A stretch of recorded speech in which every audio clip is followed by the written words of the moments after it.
And you're welcome back inside the 9 o'clock hour.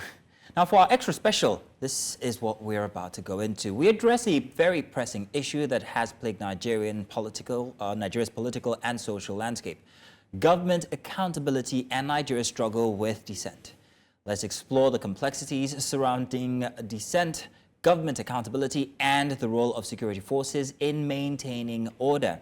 Now, Nigeria, a nation known for its vibrant democracy and diverse population, has recently seen increased tension between its government and those expressing dissent.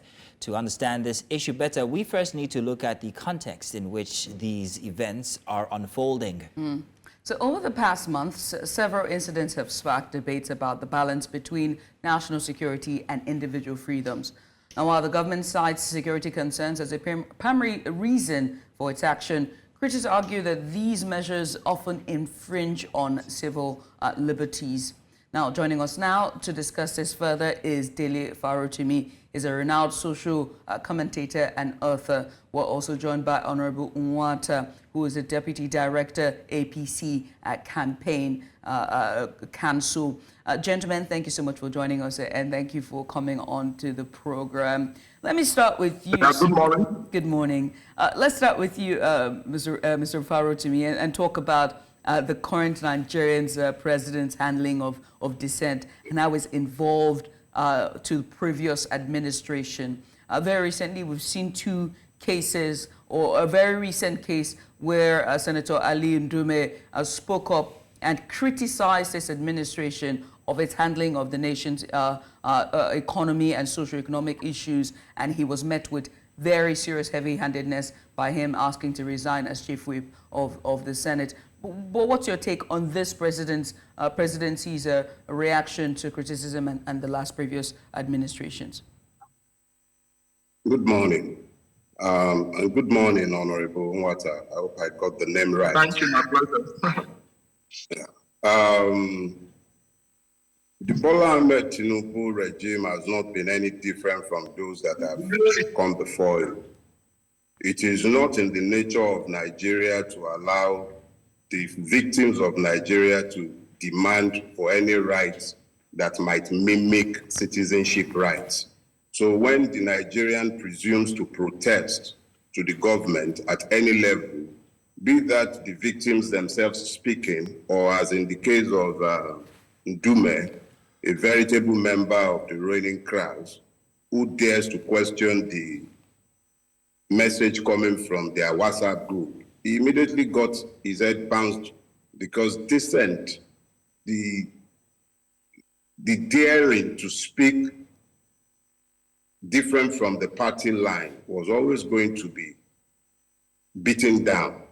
Ndume knew what he was aiming for. Maybe he wants to be the new grudge bearer of the northern hegemony, but he knew exactly what he was doing because he knew he was going to get slapped down.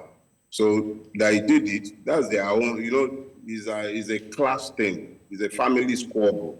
The one that I am more concerned with is the average Nigerian who presumes to think that he's a citizen and will then demand the rights of a citizen. Nigeria is not in the habit of tolerating such defiance, and that's why you see policemen better kitted than the ones you see fighting terrorists, parading the streets in a bid to intimidate the average Nigerian into passivity.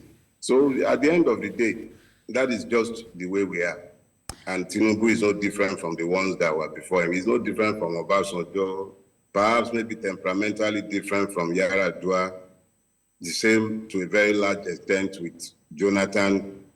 Buhari, it's pretty much the same thing. They might differ on account of temperament, but the system being operated is not tolerant of citizenship demands.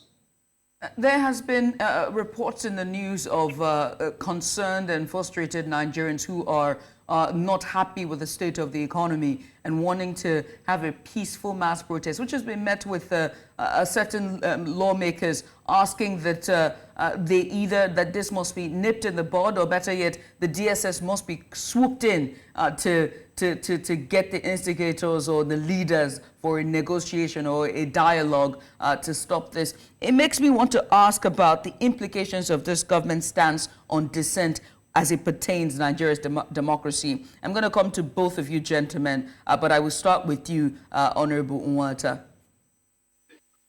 Yeah, thank you for that question. I think if you ask me, the economy of Nigeria is in a very terrible shape. You know, it does not matter the party we belong to, whether PDP or APC. And, you know, the problem didn't start today. You know, it's a, fallout of what we've always had in this country. I think this poor leadership issues that border on the fact that we don't ensure that policies are made, tactically in a manner that makes life better for the people. Because if you look at our constitution, section 14 sub 2, B says the security and welfare of the people is a general primary purpose of government. So if you cannot take care of the people's security, you cannot take care about their welfare, I don't think any government deserves to be so called if those two variables are not met. And I think the statement made by Ali Dume, because he's part of this political class, as my friend Dele said, but unfortunately, the message was coming from the wrong person. So whatever punishment that was meted out on him, deservedly so, because you are part of the system. So you cannot be pretentious about it. But I think the president, if you ask me, he's not doing badly in certain policy decisions he has made so far. The idea of taking power back to the people with the financial autonomy for local governments, the idea of, his new policy of taking away custom duties away from rice and some of all these basic commodities that, staples that people find, as one of the easiest things they can access. Because if you take away tax from rice, wheat, and other commodities, naturally to reduce the prices of these commodities. But I think it's more than that. What other policy statements would Mr. President make?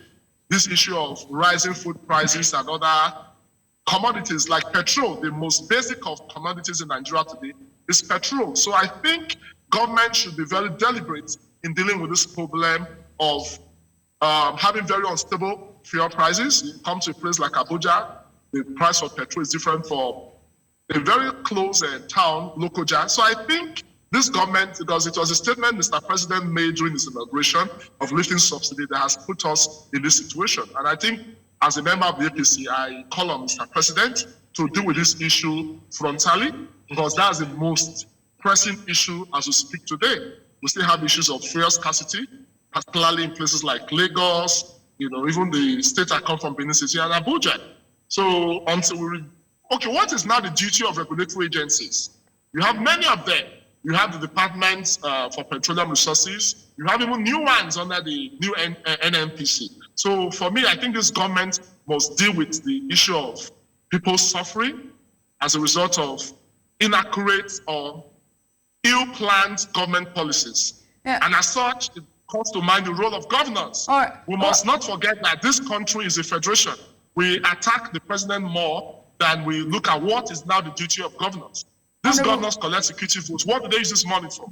These governors are giving certain incentives, as a result of the lifting. We want to stick to the subject, if you don't mind. Let's stick to the subject. Thank you very much, Honorable Nwata. Yeah. We want to streamline this to the topic on dissent now. But first of all, I'd like us, gentlemen, to please, let's go back to the definition of dissent exactly. What is dissent? And in what expressions could it be seen as perhaps maybe detraction? I want to draw a parallel with what's happening inside of Kenya currently, where the youths are protesting and expressing their difference in opinion from the government. This has seen Ruto himself perhaps give in to some of the demands of the youth. However, we also had such an instance in 2020, October, when it was the NSAS protest. However, we see that the conclusion of that is very different from what we had in Kenya, what we have going on in Kenya now. So my question is, how exactly, what mechanism can citizens express, especially citizens now, express their difference in opinion that it would not be regarded as decent by the government? what mechanism can they use, especially now that people have a heightened sense of dissatisfaction? Mr. Farotimi, please, if you'll please answer that for us. I have a duty to my employers, and my employers are those you will not give a microphone to speak. They are the ones who will not be able to communicate their thoughts and their pains. And because of that duty that I owe to my employers, I actually need to address some issues that were raised by Honorable Mwata, but I'll go on to deal with your question, and I'll try my best to be brief. The fact of the matter is that there is a conversation in the Gladiator, and it was between two senators, Gractos and Falco. And Falco said, you really think people are going to be seduced by that? That is the spectacle of the circus that the Emperor Commandos had just opened the Coliseum. And Gracos answered, and it is very germane to our discussion, and it answers Honorable Mwata. He says, I think he knows what Rome is. Rome is the mob. Conjure magic for them, and they will be distracted. Take away their freedom, and they will roar. The beating heart of Rome is not the marble of the Senate, it's the sand of the Coliseum. He will bring them death, and they will love him for it. I thank Kelechi Deka for this morning, but let me now tie up the relevance for you. We're talking about local government financial autonomy. The person most responsible for where we are with local government autonomy in Lagos, in Nigeria today, is the same person who took this case before the Supreme Court. It's a great gift, and Nigerians will find out in due course.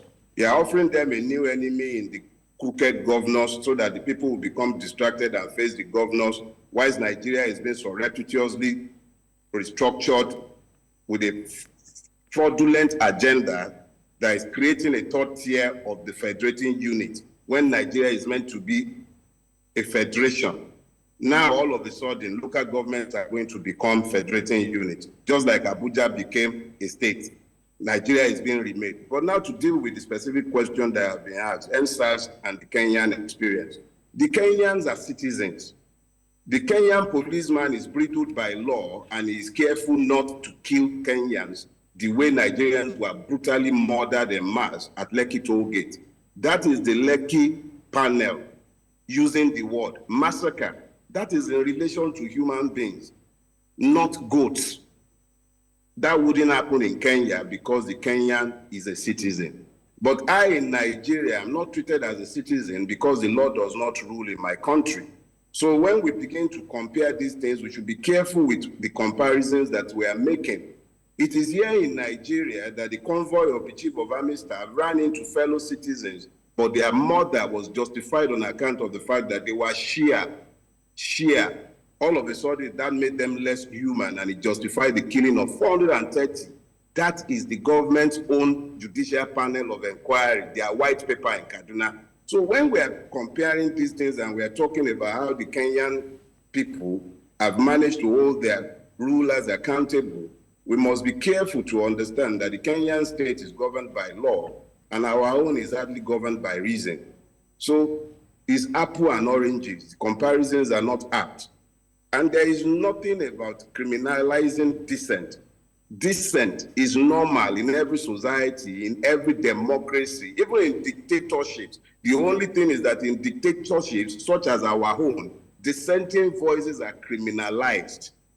But it is guaranteed even within the fraudulent constitution itself that we have the freedom of expression and we also have the freedom of assembly. So all these curtailment of our rights, the only reason it's happening, and we are busy explaining it away, is because we are lying to ourselves that we are citizens, that we are in a democracy, or that we are even governed by law. All of those are lies in reality. Now that you just brought up the NSAS protest, I want to ask the question. Nigeria has been found guilty of human rights abuses during the hashtag NSAS protest by an ECOWAS council court. With the judgment, do you see the government handling cases of potential abuses of power different? Or by abuse, I mean human abuses, human rights abuses different, and adhere by the law and by the book following this judgment? It wouldn't happen. There is no point in fooling ourselves. It is not in our nature, or it's not even part of our system to hold anybody accountable. The same Buratai whose convoy was busy murdering people is the one telling anyone who seeks the right of self-determination to take their land and move it into the sea. So that tells you the level of comfort those who kills with impunity within our country have. They know that nothing will happen. The Western world would ignore it as long as they can hold this contraption together and they can continue exploiting the natural resources. Britain will ignore it. America will pretend that it didn't happen. And life will go on as normal. And that's exactly what has happened. They are not even ashamed again. Their own panel confirmed there was a massacre. The West Africa and the court of the ECOWAS court just confirmed the same thing. And yet, nobody in this society will be held accountable. You would even hear fellow victims explaining and justifying it. They will come on here. Some of them, you will see them wearing Baba Riga. The one who wear tie, they will come and tell you lies in justification of what everybody knew happened. So when you are in a society where impunity is the order of the day, and you really cannot expect government to deal with the truth, no, nothing will happen. Nothing until the people says they've had enough and throw off the shackles of this system. It's not about Bola Tinubu. As of today, he's the one headlining that system.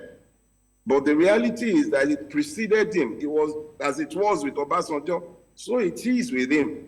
What happened in Obasanjo's day, Okroma or whatever they're calling the one where they went and so it's normal. It's the same. We've normalized insanity in our space.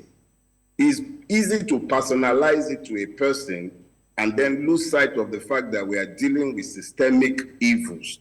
So I'm being deliberate about pointing out the fact that yes, this president has superintended this current round of evil, but it predates him.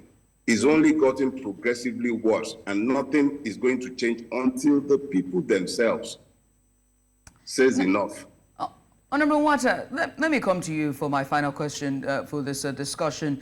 In your earlier submission, you said that Senator Ali Ndume should not be surprised if he's part of the system and he faces heavy-handedness. He is part of the system, and so he should not have made those statements. And so it begs to ask the question of who then should hold the government accountable. Yeah, thank you. I had earlier, cited the provisions of Section 14 of the 1999 Constitution. The first subsection talks about sovereignty. It says sovereignty belongs to the people of Nigeria, from whom government derives its power and authority. So the biggest office in Nigeria is the office of the citizen of Nigeria. And unfortunately, the Nigerian citizen has now been reduced or pauperized to a point where they become political thugs, because most of the elections we've had in this country, the citizens that rig these elections are not the political class, because their children school abroad, they live abroad, but rather the citizen now gets to a point where he's not the one that take up arms against who? Fellow citizens. So if I say, it's like the story of a dog in a manger. So hearing a person like Udume speak, has he rejected any of his allowances? The hundreds of millions he has collected, has he come out to openly say, come, I will not accept this? The vehicles given to him, has he come out to say, come, I will not accept this? So for me, the message came from the wrong person. He cannot be more Catholic than the Pope. He represents the face of an institution as the chief whip of the Nigerian Senate, and he cannot now take the garb of an activist. That was my position, and I think it remains the position of the average Nigerian until Nigerians take up that gauntlet of making government to be more accountable, not just the federal government, and I repeat, the state governors should also be accountable. I'm happy that, just as my brother considered, if we talk of financial autonomy, hope this will not be a means of local government chairman now relooting these amounts of money that were previously looted by governors. So I think the citizens must play that role. We should be proactive. The late Gani Fahimi was seen as a senior advocate of the masses. How many lawyers today in Nigeria can take up that gauntlet? I speak as an individual because when my governor refused to appoint judges, 8 judges recommended by the National Judicial Council, as a citizen of the Federal Republic of Nigeria, I took Obaseki to court. He has sworn in 5 of those judges, and I know he will swear in the remaining 3 because we're in court. And I've taken up matters of that kind in the past under the purview of public interest litigation at my own expense. So we'll call on the Nigerian citizen to occupy that office created for them under Section 14 of the 1999 Constitution, because they are the ones that control sovereignty and they determine who should be in power. Well, gentlemen, we are out of time, but we want to say thank you very much to you, Honorable Nwata, and also Mr. Dele Farotimi, for your insight into this matter as Nigeria continues to navigate the complexities of, well, Dissent as it is seen by perhaps maybe the government or anybody who is in opposition. Thank you very much for your insight into the matter. We appreciate it. Thank you indeed. Thank you.